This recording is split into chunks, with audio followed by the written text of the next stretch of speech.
First news topic of the week. This one's quite big, actually. Obviously, there's been a huge barrage of Nintendo Switch 2 leaks leading up to Christmas, and we had one more over the holiday period, and it's a big one.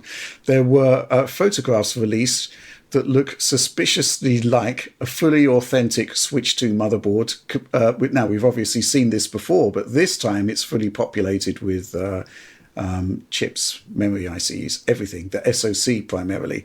And, Oliver, I'm going to come to you first on this because there's been a lot of conjecture about the makeup of the chip that will power the Switch 2, and a lot of kind of, what can we say, wish fulfillment.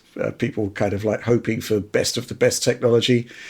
And it's kind of looking that perhaps predictably that is not the case, right? Yeah, unfortunately, I think a lot of people who had certain expectations are having to recalibrate those expectations, to put it diplomatically, at the moment. Potentially. Right. Obviously, we don't know 100%, but there's certainly some interesting information here. So basically, like Rich said, some pictures of the Switch 2 motherboard, it seems, got leaked. Two are of the backside of the motherboard, interestingly, but one is a close-up shot of the SoC, and that's really where the money is here, because we have that SoC shot. It's right next to a RAM module. The module there is known as 14 by 14 millimeters in size. It's an SK Hynix RAM module, which is 196 millimeters squared. And the Switch 2 SoC is, to my eyes, and Rich's more calculated estimation here, it's very slightly perhaps larger than that. It's a similar size. It's quite similar. Similar, but I'd say it's definitely larger. Right. All told.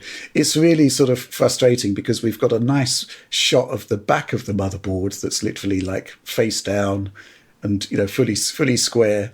And then they flipped over the motherboard to take a shot of the SoC, and it's all askew and taken at an angle. So you can do like perspective correction and stuff on it, but it does very much look as though we're looking at a processor that's in the region of 200 square millimeters, if not somewhat larger. Yeah. I'd estimate a kind of 200 to 220, but it is just an estimate, really, based on the quality of the photo that we have. And and to me, that's very important. The size is very, very important because we know the spec of the T239. It's been leaked for a long time. It's got a 128-bit memory interface, 1536 CUDA cores, I think, and an 8-core A78. Which is, if you do the math on this, and people did the math on this earlier this year, and I remember discussing this earlier this year, it's pretty close to a GA107 GPU, which is an RTX 3050, which is 200 millimeters squared exactly. Now, that has larger GPU configuration, but you kind of like, it's not an SoC, there's no CPU, so probably it's comparable, maybe 200 millimeters squared is what people hypothesized, and it turns out that's pretty true here. So if that's true, that would strongly suggest, or at least it would be suggestive of Samsung 8nm process, which always made sense for a variety of logistical and economic factors, but certainly that would be the case. At least it's a Samsung process because there's that SN designation on the chip, which I believe is present on the Ampere line of NVIDIA GPUs as well. So that's a strong indication that it is a Samsung GPU. The reason why we know that is because 7 nanometers is a lot denser than 8 nanometers. Samsung 7 nanometers, TSMC 7 nanometers, it's like 50% denser. So you wouldn't really get 50% scaling necessarily there, or 1.5x scaling, because some components don't scale so well, analog components, caches, things like that. But it would probably be a bit smaller than that. And then if it was like 5 nanometers, it would be, quite a bit smaller than that. So ultimately, there are some other components on the board that we can talk about. There's some implications for the Switch 2 that we can talk about. But I think the big headline thing here is that the most likely outcome just became substantially more likely. And it does seem like an 8nm chip to me. And that has big implications here because obviously the Switch 2 is a portable device. We know it has a fairly beefy cooling setup. Maybe that's okay for docked play. But for portable play, you'd imagine if they have like a 20 watt hour battery or something, which is also has also been rumored, which would be a not much larger than the original Switch battery potentially, then that would pose some constraints for portable battery life and for portable performance that are more significant than you get if it was indeed a 5 nanometer product, which is like a more common at this point node for high-end mobile processors. Yeah, yeah, it's a really interesting discussion. Actually, let's quickly take a supporter question. This one from Broken Record. Happy New Year! Exclamation point. Given the much gnashing of teeth on New Year's Day concerning the leaked 2 switchboard having a Samsung manufactured SoC instead of a TSMC one, was it ever really in the cards for an Ampere based chip that's enhanced with Lovelace tech anyway? Wouldn't porting that down to TSMC 4nm be just basically wastefully re-implementing Lovelace at that point? From some other reports out of Korea, most components are being made by Samsung anyway, so it's obvious they probably got a super good deal in the process. But what do you gents think? Does that make sense? Or is there something else behind it? Or even with Samsung, is something less than 8nm in the cards? To sort of try and put all of this together, because there's a long and storied narrative here that we kind of need to go through. Okay, right. The Switch has a processor that's named T239, and it's believed to be a relative of the T234, which is an automotive chip, a Tegra chip made by NVIDIA, and it is on the Samsung 8nm process. And that chip is huge. I think it's like over 400 square millimeters. It's not viable for a handheld, let's put it that way. So the argument against Samsung 8nm from the word go has simply been that the process node itself simply isn't good for a handheld. And yes, there is much to sort of commend that particular line of thought.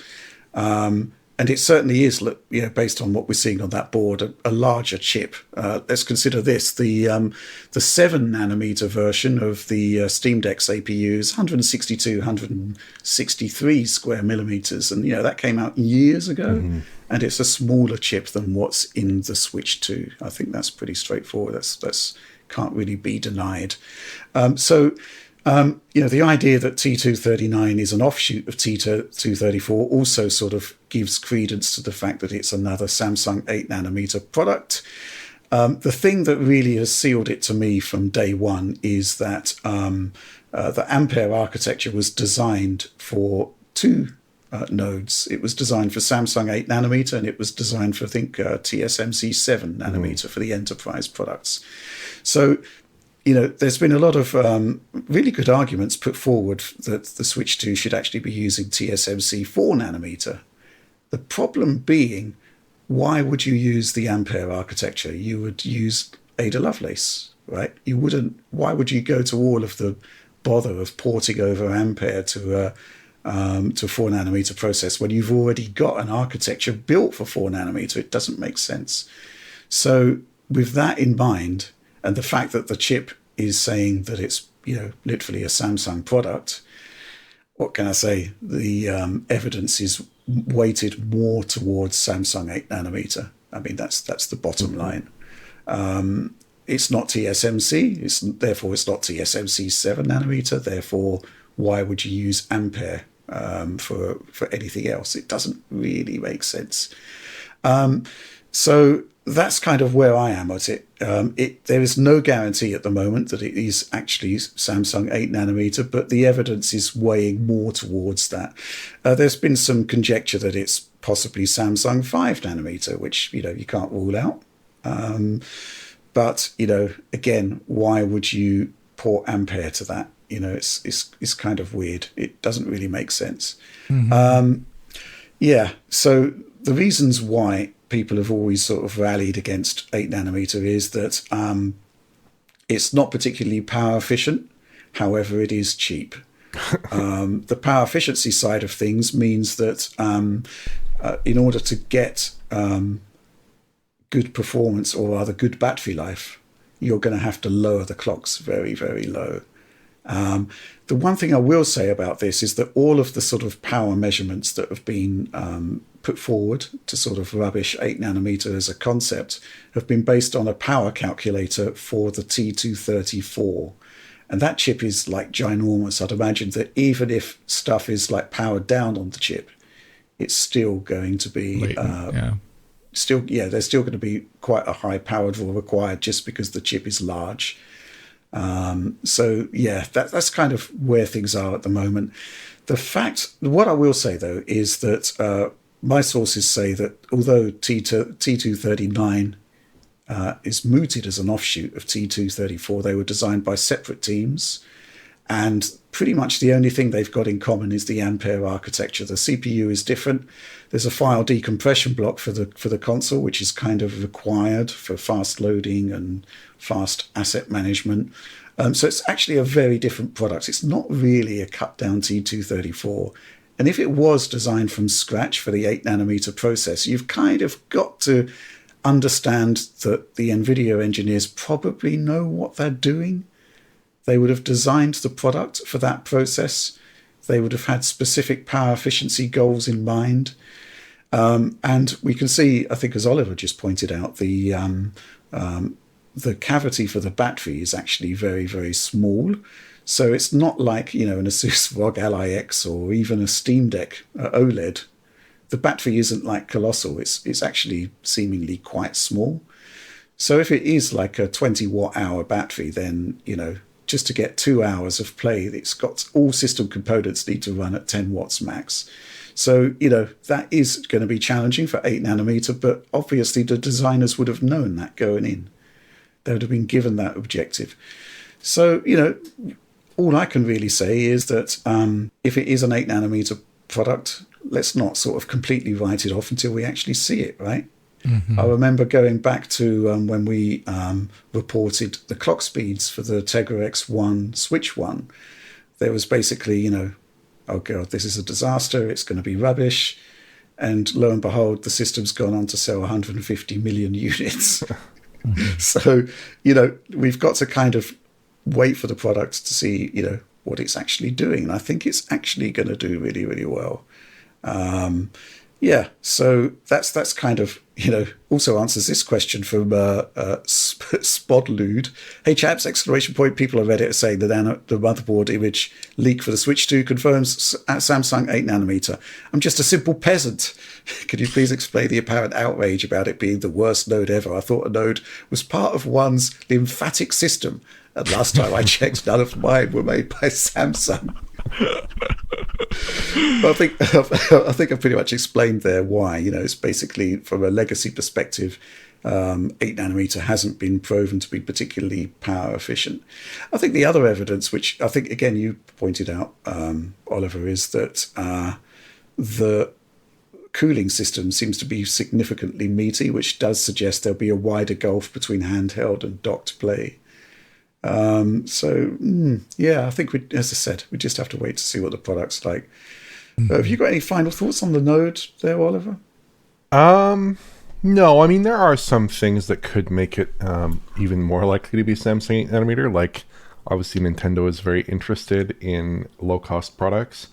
And I kind of suspect that there aren't a ton of customers for Samsung 8 nanometer at the moment, just because it was not a terribly popular node to begin with, and it's not used for that many products. So they could be getting a good deal, shutting down, chip fabs, nanolithography lines to retool them for different processes. Costs a lot of money, big opportunity cost there. Maybe Nintendo's getting a deal. Maybe they have some allocation that is favorable for them in that respect. I don't know. To me, it seems like we already know so much about the hardware here. There are very few elements that we have any degree of uncertainty about, really. And I'm really just interested in the software side of things. Like, how do games look? Is it going to provide a generational leap for consumers? Can it pull off last-gen software in a form that's similar to PS4 and Xbox One? Is it doing a credible job in current generation games? Like, I think those are all questions that are much more important here, personally. And I do feel like, the proof will be in the pudding when we actually finally see those games. Maybe that will quell some disquiet about this Samsung 8 nanometer news, or maybe it will only get more severe potentially if that news is not good. But there are some other components in the board here as well, because we do have some shots here that are a little bit more comprehensive than just the SoC die. But mostly that it's not terribly interesting. So there's like 2 6GB RAM modules from SK Hynix, a game reader, little chip there that looks very similar to the OG Switch game card reader, but there might be another chip for the Switch 2 cartridges. It's not totally clear. It might be for backwards compatibility. There's a 256GB UFS storage chip, a Bluetooth and a Wi-Fi chip. Probably it has an 8-inch LCD there. We don't know exactly what kind of LCD it is. And we also don't, interestingly, there's no SD card reader on the shots there. it does seem like whatever card reader it uses will probably be on a daughter board. And from various leaks, it seems like it will probably be using SD Express, which is a very fast PCIe-based SD card format. That format has been kind of dead in terms of adoption in cards for the last few years, but Samsung is interestingly just begun to produce some new SD Express modules that are indeed very fast. And it does seem like that's probably linked to the use of SD Express in Switch 2 in particular. But yeah, I think the central question here is just like, now that we know what the hardware is, basically we have a very firm understanding of what the hardware is. Is it actually as fast as we hope it is, and that it kind of needs to be to move the needle on public perception of this as a console and get people to move over to this console from the original Switch? Mm-hmm. Yeah, well, what do you think, Alex? I mean, I think there's just, by virtue of all the technological changes in the last decade, almost plus, I think it's going to be still radically different enough from the original Switch in terms of graphical output in Nintendo first-party titles that it can convince a lot of people. I don't necessarily need to. It doesn't necessarily need to have the best like third-party ports always to be a compelling Nintendo product, and I think that is an assured thing at this point. Just coming back to the 8nm thing, I'm also. Beyond the physical evidence, which looks extremely compelling here, I also just think it fits Nintendo's MO of using something old. And, they've done it before. So they did it with the Wii and the Wii U and then Switch 1. And those things were, not top of the line for their day, what they could have been, but it allowed them to ship greater volume with less competition for the production. Also, thinking about the future, this might be the 8nm Samsung process, but future versions of the Switch can then be shrunk, and there could be advantages from that for later line models. A Pro unit, perhaps. There's a lot that this opens up as a result of it not being the latest and the greatest. And I think that is also something Nintendo would want to do because they've kind of always had some sort of later down the line model, at least in Switch, that is somehow better. So I think that is all open here, and I think it all makes a lot of sense. And if it is Ampere like it is, it's going to be good at certain things that other consoles aren't necessarily as good at.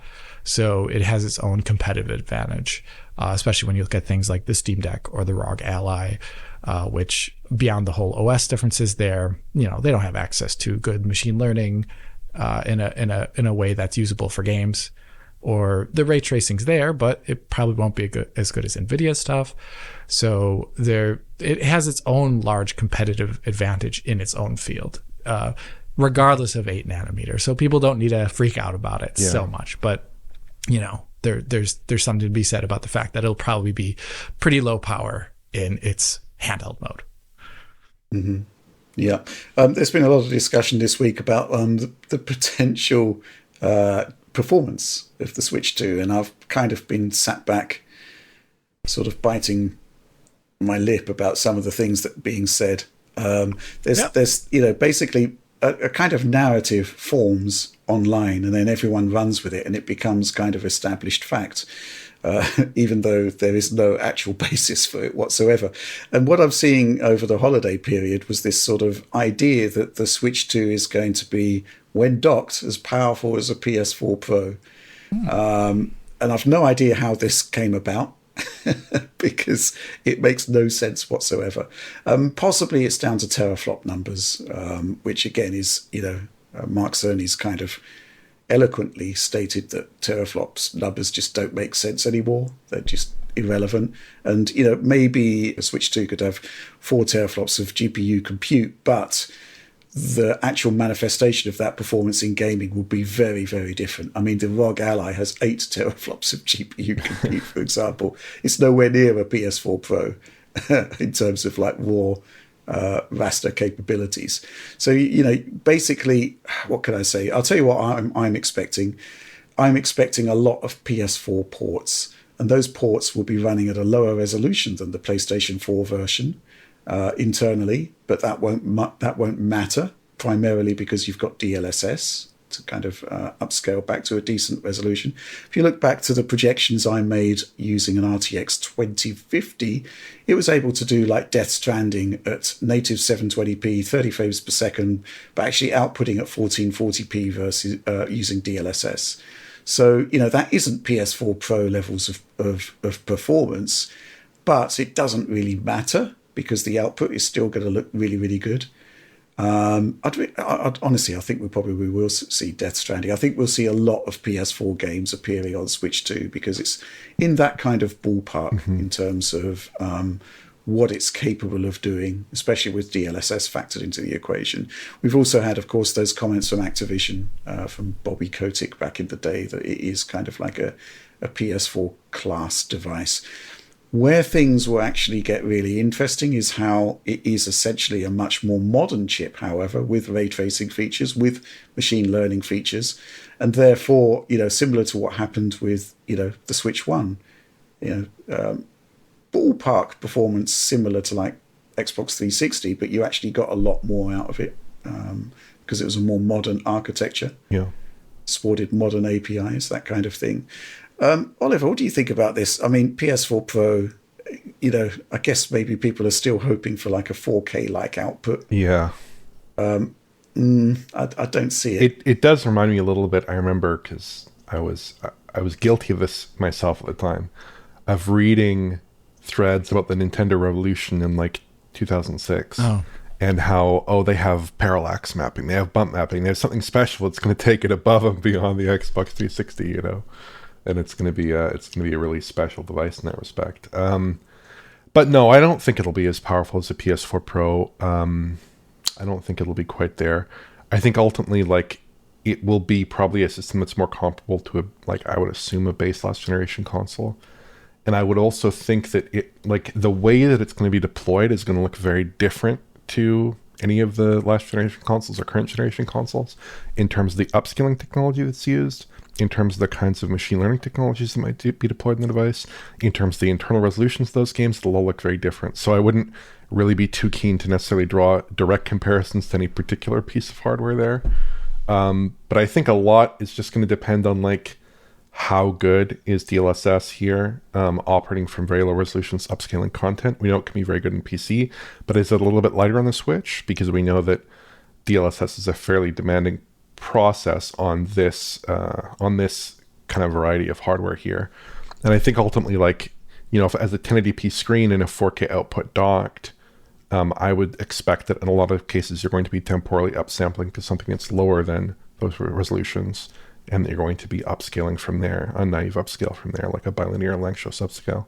You need to calibrate your expectations properly and also probably accept a lot of 1440p to 4K upscales, even in less demanding software like Switch 1 software potentially. And that's something that I think if you actually see the results on screen, it's not that bad. And indeed, scaling 900p or 800p even to a 1080p panel, an 8-inch 1080p panel, doesn't necessarily look that bad.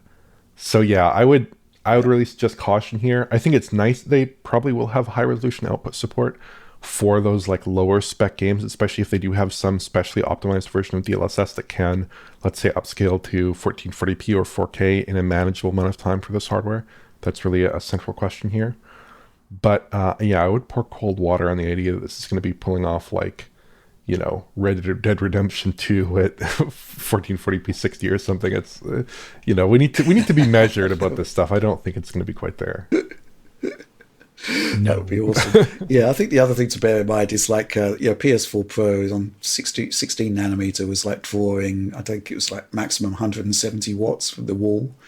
The Series S 7 nanometer, potentially a better process than the Switch 2, draws 80 watts from the wall. The Switch 2 isn't going to be drawing 80 watts from the wall. let's just let's just make that clear. Cool. I think it would be, this sort of overheating device, sort of extra radiator in the room. That would be funny. But I think the other thing just to bear in mind is the thing that, I was going back to your impossible switch ports video from last year, or videos rather, Oliver. And, ultimately the triumph of the Switch has basically been that it's a fixed platform that developers specifically target. And the result of that is that we saw some phenomenal results from hardware that had no business producing that kind of experience. And yet it did. And I think we're going to see the same thing again. I think another video you did, Oliver, which sticks in my mind, is where you compared your iPhone 15 Pro games to the same games running on Switch. iPhone 15 Pro SoC is like light years beyond Tegra X1, and yet the Switch was holding up fairly well. Yeah. Again, it's the advantages of a fixed platform. So there's a lot of comparisons going on between Switch 2 and ROG Ally and Steam Deck. They're not actually that comparable, even if they are sort of built on similar underlying PC-like technologies. It's a completely different ballgame. Anything to add to that? I've been taking a look at some iPhone games recently, including high-end iPhone software, like Grid Legends is a game I'm taking a look at, and I'd be kind of very, very surprised if Switch 2 in comparable titles wasn't delivering a substantially better experience in terms of not having some of the compromises we do see on iPhone. Because even though those iPhone versions, sometimes in some respects, they are kind of coming close to those PS4 versions or Xbox One versions, the resolution hit is massive. The settings downgrades are often quite significant. Even if they do pull off a reasonable version of the game in the end, they're not quite there. And certainly, relative to what developers are squeezing out of that Tegra X1, it's not nearly as compelling. And in this case, you have so many interesting technologies from NVIDIA that could really push things a lot further. So yeah, I would expect this thing to still outclass a lot of mobile devices in this category. Maybe not that PC handheld high end necessarily, but certainly other portable devices, especially fanless portable devices, I'd expect it to do a substantially better job than.